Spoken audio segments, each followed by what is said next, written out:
Hi, Mark. Hi, Liz. We're here for episode 3 of My Grandma's Diaries. Yay. Hey, let me tell you something. I live in a neighborhood. Yes, you do. Yeah, and I have a big dog, so I walk my dog every day, like at least 2 miles. And for the past couple of days on this walking path, there's been an injured crow. He's got something wrong with his wing, so he's a good hopper, but he's not a good flyer. So I talk to him every day, and I go, caw, and he's hanging out. He's doing well. Well, today we're heading down the walking path, and I see this family with young kids, and apparently they want to catch this crow, and I don't know, heal it. And all the crows in the neighborhood are screaming at this family. They are swooping at him. Really? They're crying, and all I could think, I wanted to run up to them and go, these crows are taking care of that crow. That crow is fine. Sure. Please don't take him away from his family. Wow. Because he's freaking out, and you're freaking out his family. And the whole thing. They were taking care of him. Well, but the whole thing made me so sad because I finally caught the crow. And they You caught it? No, not me. That young family who was there trying to capture it. Oh. And they got it in their Range Rover. And off they drive, hopefully to the emergency vet. But I just wanted to run up to them and say, if you fix this crow, bring it back right here. Right. Because these crows, the crows are smart birds. Oh, I know they are. Do you follow any of those TikToks, that crow talk? Yeah. They bring you stuff. They bring you stuff, and they're so smart, and she can tell which one is who. And all I can think about is that poor crow right now at the emergency vet is probably so scared and misses his family. And then it dawned on me that today's episode is all about family. Yes. So let's get into it. Welcome to My Grandma's Diaries.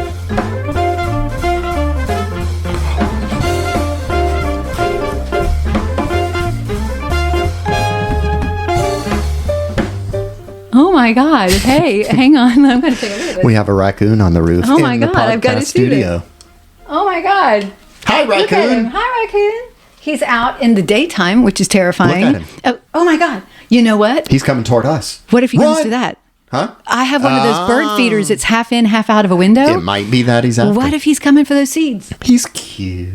Oh no, he's adorable. Okay. All right. He can be the So- third party of the podcast. Okay, yeah. So here we are in episode 3. Okay, so last week on the podcast, we're talking about the Great Depression. We got really into like what was causing it, how it started, without getting too economy-wise because we don't do math. We talked about rabies and how bad that was. We had a cute little conversation about paper dolls. We had a sad little conversation about infant mortality, Right. Because we lost a baby in the episode. Yeah. And you know, after we recorded episode 2, I was so busy thinking about this Durand family. Yeah. Because in episode 1, we do have an entry that she didn't have to take her algebra test because Mr. Durand wasn't there. Right. So I thought, okay, he's a teacher. And I got to know more. So I did some really deep diving. Okay. And Mark, Yeah. I found the Durands. You know, this has been a mystery family. How did you find them? Oh my God. Well, you know, at first when we found him, all we found was the grave that just said Infant That's right. Durand. That's right. And then in episode 2, I found that his name was John Hopkins Durand. They called him Jack. So that's kind of cool. And then I thought, I've got enough information. What the problem was is that you couldn't really read their names on the death certificate. Because who wants to sign that in their best penmanship, right? It's their baby. Right. And I just wanted to know how they did and if they had more children. Anyway, Marcel Joseph Durand, who I also found referred to as Jack a whole bunch of times, was born in August of 1890 in Martinville, Louisiana. He was of French ancestry. His great-grandparents were the first ones to come to America in 1829. He married in 1916 to a woman named Regina Cecile Breziel. I cannot pronounce her name. It's incredibly French. They had a 2-column newspaper article written about their wedding. And I'm not going to read the whole thing. Yeah. But I'm going to read some snippets from it because this is amazing. Hang on a second. Cool. An autumn wedding, beautiful in its simplicity and of wide interest throughout the state, occurred last Thursday evening at 5:30 when Miss Regina Cecil Brezel and Mr. Marcel J. Durand were married at the home of the bride's mother, Mrs. Camilla L. Brezel. They talk about the canopies. This ends up being a Jewish wedding, even though I will find out later that Marcel was a Catholic. So I find this is a really interesting combination. But a lot of those French people were coming over to America, Catholics and Jews, Jewish people to escape religious persecution in France. Well, not the Catholics so much, but definitely the Jewish people. It says, a large number of telegrams from all over the state were received, and the many beautiful presents include the richest of silver, cut glass, china, and valuable articles of every kind, attesting to the popularity of the young couple. Wow. So these were some fancy people. Durands. I know the Durands, and I looked up, I couldn't find too much about Marcel's family, but Camille Brazil, who is the mother who's throwing this wedding, is a very prominent woman whose husband, they were from Natchitoches, Louisiana, which is one of the oldest cities in Louisiana. And her husband owned the newspaper there. And when he died, Camilla took over the newspaper. Oh. And was a businesswoman at the turn of the century in America at a time when a lot of women weren't. Absolutely. And when she dies, she has a huge obituary in the newspaper because she was one of the most prominent people in Natchitoches, which I know I'm saying wrong. Sure. We'll find out in the comments.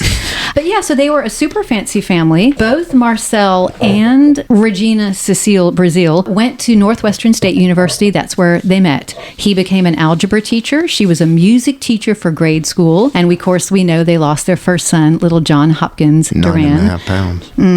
And they never have any other children. He dies in August. Everything important to this man happens in August. His birth, his wedding, his death. And he died in 1971 at the age of 81. And his wife died just a couple of years later. So I found the Durands. It wasn't a happy ending necessarily, but they were always involved in the lives of children, him as a teacher and her as a music teacher. So With no other kids. they loved children and they Right. dedicated their lives to them. They just couldn't have any of their own. What a sweet story you found. I know. So I'm just so glad that I found them. Yeah. And that makes me happy. Absolutely. Okay, the last episode, episode 2, ended with bad news. Dad has come home and told them they have to move. And now Elizabeth has to tell that to her friends. Right. November 10th, 1931. Went to school all day. Told the kids I was going to have to move to Missouri. They all hate it, but not as bad as I do. Pee-wee took me to the show this afternoon. It was transatlantic. My next few days are filled. November 12th, 1931. Went over to Mary Claire's and to town. I went back and got her car and went to the Aggie and talked to her fella and a lot of boys. Ate supper with her and listened to the radio and spent the night. I'm in love with Juan now. November 13th, 1931. Went to Anne's tonight. She gave me a surprise party. All the girls gave me a shower. I had the best time. Juan didn't act so nice as I would have liked. Juan. I know, Juan, come on. Well, maybe he finds out, well, she's moving. Oh, yeah. That's not going to be any fun for me. Oh, that's true. So he's given up on her. So the family is moving Right. from Monticello all the way to Belle, Missouri. Yes. But in between Monticello and Belle is Searcy, Arkansas, Yep. which is where Louis is from. So I guess the family decides that they're going to go visit the family. Mark, tell me a little bit about the Hartsells of Searcy, Arkansas. Well, they're a huge family there. In They fact, really there's a Hartsell Township. That's cool. My great-great-grandfather, Elizabeth's grandfather, had a farmstead there. A huge farm. It I was wish a we knew little how many town. acres. We do. Oh, we do? Yeah, I can't remember. Okay. But it was a lot. It was a lot. I It think was 800 acres. It may have been, but it was 8 miles by 5 miles. Yeah. Whatever that equals. I looked I it up. don't I either, think but it was that's more huge. than. Yeah, it was big. Wow. And he owned the farmstead, and there was a little town there that no longer exists. And that's where, when Elizabeth talks about her family, where she is, her grandpa's farm. So, And Morris Hartsell had a lot of children. I Right. will rattle them off. George, Barney, Delia, Ella, Etta, Netta, Thomas, Arthur, Martha, Alfred, and John. Now, some of these did tragically die when they were quite young. But what's really cool is that Etta and Netta are identical twins. You'd Yes. never know it from the names. right. Etta and Netta. And we brought up in the last podcast, Yeah. Mark, your mother is an identical twin. She is. And you just found out some cool twin news from this cousin that we discovered last podcast in Arkansas. Right. A cousin that I've been in contact with, thanks to TikTok, we've talked about. She sent me this, it's like a 15-page letter that her mother, who wrote, she wrote it later in life, like the Just maybe memories, the like 60s. trying Yes. to write like a little memoir kind of thing. Absolutely. Yeah. Well, she was a keeper of everything, records. She knew how important She's it was. the She family knew- historian. That's There's right. one in every family. I'm And the she one was it. of my family. I'll bet you are. So she kept these. Notes. What am I talking about? Twins. Oh, sorry. That's okay.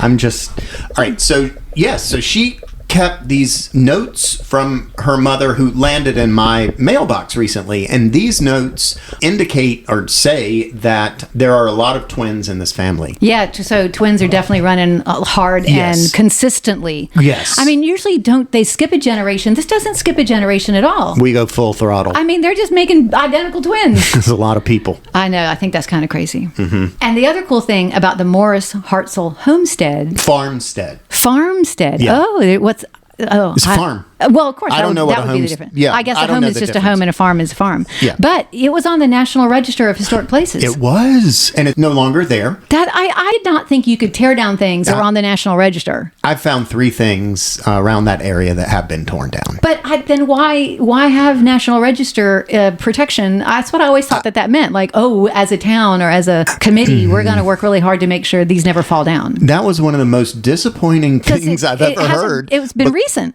Yeah. Oh, yeah. It was in the 2000s. I think it was mean- like 2004. It was torn down. Yeah. And this is history, but these were those old buildings that you see along the road, Mm-hmm. you know, and somebody just came in and plowed it down. You know, my husband's family lives in Virginia, and the only part I like about that drive is when we take the back roads. Right. And if we had to stop every time I wish I could take a picture, Yeah, right. we'd never get there. Yeah. Which would be fine. Those buildings. Yeah. But I find that interesting. But because it was on the National Register, you have so many pictures and details of this house. Right. Like even because Morris Hartsell built this house himself, like Yes, with his own 2 hands. 1885. Yeah, and it shows like the dove and tail. Is that what you call it? Like when the wood Yes, I matches think in, so. and then Quality. the nails that he made. Yeah. I mean, you have some. I mean, if the house were still standing today, we might not know nearly as much about it, and having it being on the National Register. Well, that's true. Because right now we'd be here in South Carolina true. going, sure, wish I could go see it. That's right. But now we have details. Detailed. I mean, the thing is, when they put that on the National Registry, they go there and they take detailed photos. Right. And it's you like measurements history, and like- measurements, drawing. Yeah. Like So surveying. you're right. So the cool thing about if you watch our TikToks, which we are My Grandma's Diary on TikTok, Mark has the actual pictures of the farmstead, and he knows geographically exactly where they were in the old Hartsell farm. So he kind of puts them down there. He calls them set pieces, and it looks really cool. But that's what the house looked like. And it was literally at the place I'm able to, like, down to the brick, down to the corner. Yeah. You know, you can look. There was in 1955 an aerial way back then, so I can tell where the post office was, where the general store was by the footprint. That's amazing. Mm-hmm. I mean, that's just so cool. So that's where they're headed now. They're going to hang out with some family for a while, and there you have it. Yep. November 14th, 1931. Got up about 5 and worked around. Helped them pack. Pee-wee came by and told me goodbye. So did all the neighbors. Started about 8:45. Leon went in the truck and the rest of us in Aunt Ella's Ford. We ate dinner at a little restaurant near Little Rock. Went on to Searcy and stopped at a little filling station. Daddy went back to Searcy and we stayed there. He came back and took us to Aunt Ella's. Sat around and talked after supper.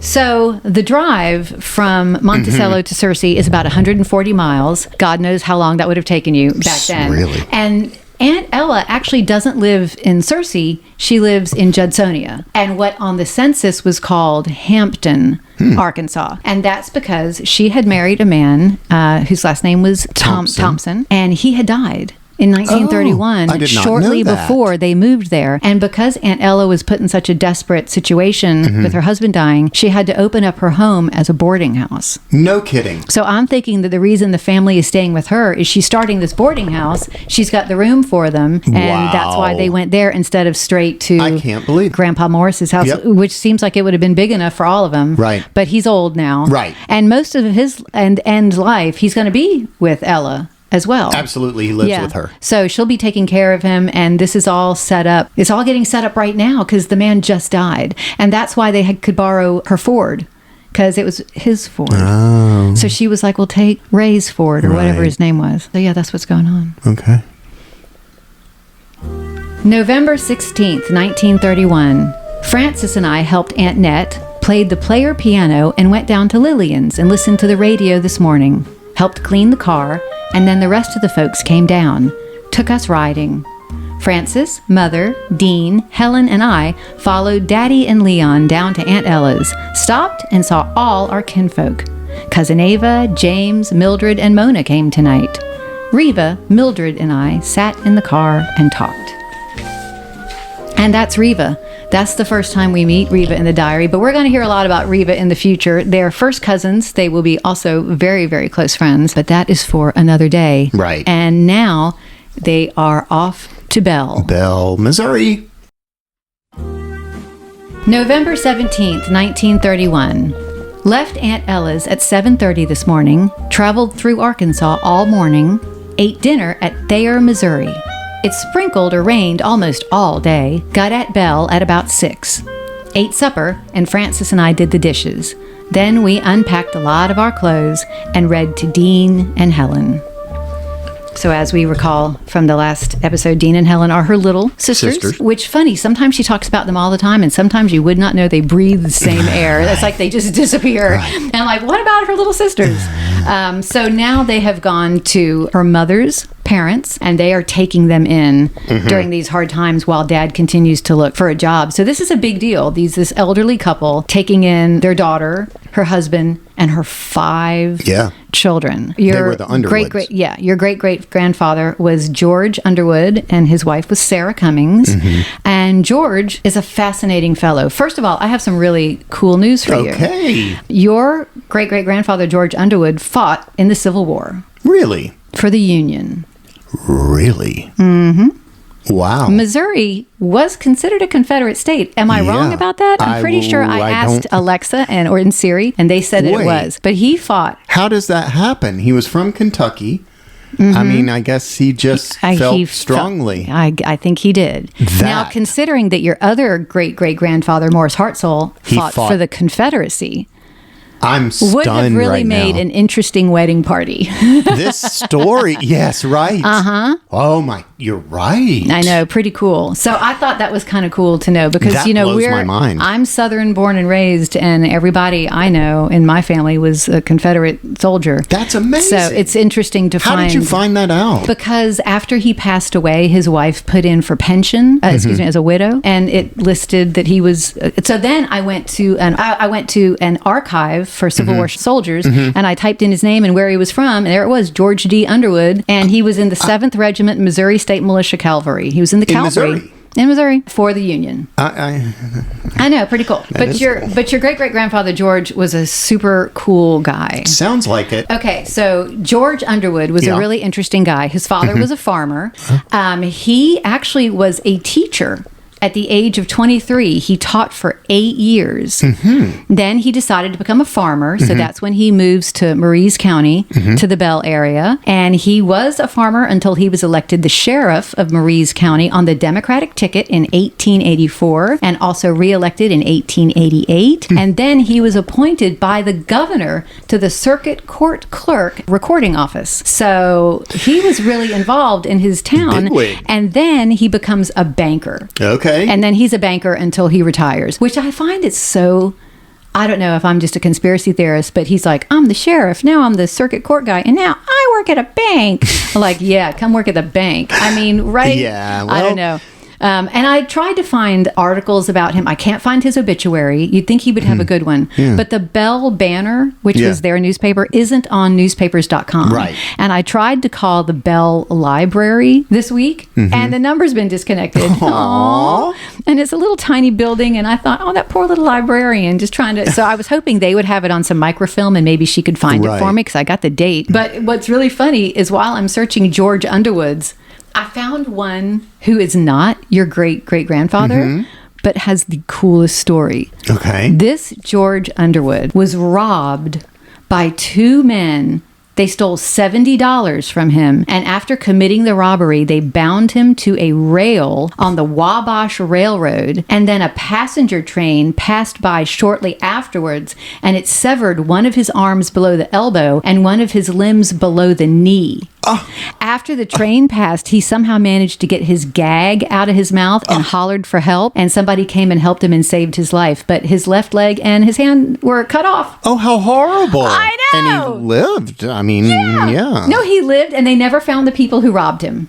Oh, dear. All over $70. I know. Well, that's a lot of money. Well, that is a lot of money. You're right. Of course, I don't know when that was because I didn't say. get the date. But it was like, tied him to the train tracks. That's just so like, I can't Another pay the George rent. You Underwood. must pay the rent. Yeah. Such a weird story. But yeah, so that was just another random George Underwood. And his name popped up so many times because a lot of somebody even made his story like the true life story of the newspaper. And there was a sketch of what that George Underwood looked like. Oh. Just his face, though. They didn't show us, his like little amputee self. Aw. But yeah, good old George. Well, we'll put this up on Patreon or a picture of George Underwood. Absolutely. And it's this wonderful picture. I have a picture of him and his wife, and it looks like one of those daguerreotypes. Am I saying that correctly? I don't know. Where they had to freeze, like Right. don't move. Yeah. So they just look so pained. He's sitting, and I know. Yeah, and she just looks like somebody kill me now. I know, yeah. Because it had to be so uncomfortable. You couldn't like be yourself. He was a striking figure.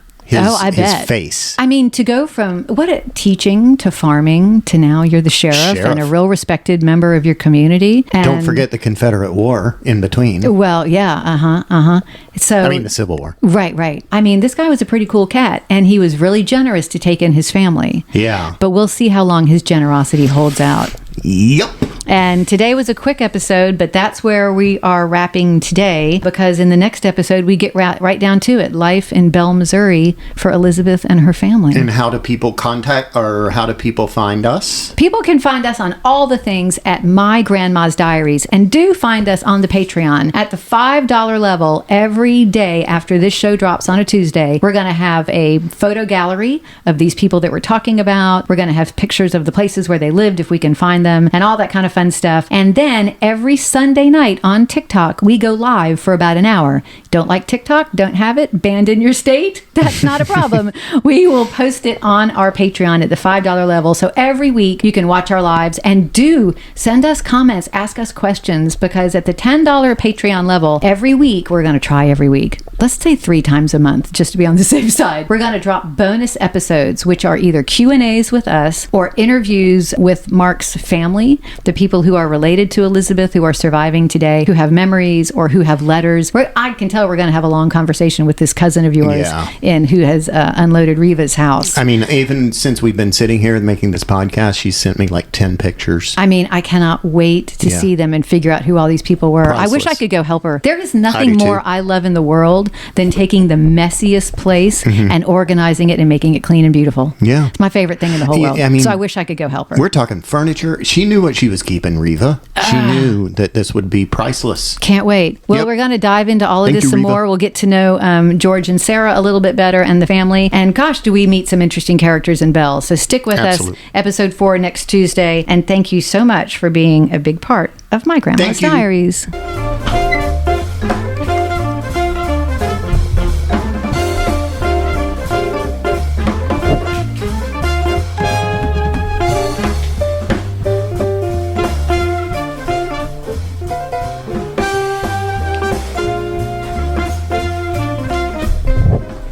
All right, let's get the AC back on. For sure.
Yeah. What's going on? She told you there are a bunch of twins in the family. Oh, that's right.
Why do you have a nutcracker right there?